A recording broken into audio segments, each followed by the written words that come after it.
مصیبتیں اور دکھ عاشق کا زیور ہیں، فرشتوں کا نہیں۔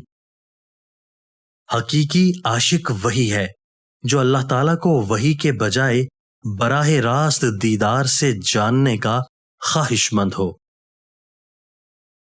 جو تم سے دوسروں کے عیب بیان کرتا ہے وہ یقیناً دوسروں سے تمہاری برائی بھی بیان کرتا ہوگا۔ اگر تم کسی کے عیب بیان کرو گے تو یاد رکھو تم اپنی نیکیاں اس کے اعمال نامے میں درج کروا دو گے۔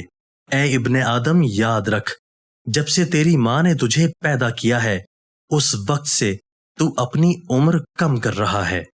دنیا میں 3 چیزیں ایسی ہیں جن کی محبت میں انسان خدا کو بھول جاتا ہے، یعنی زن، زر اور زمین۔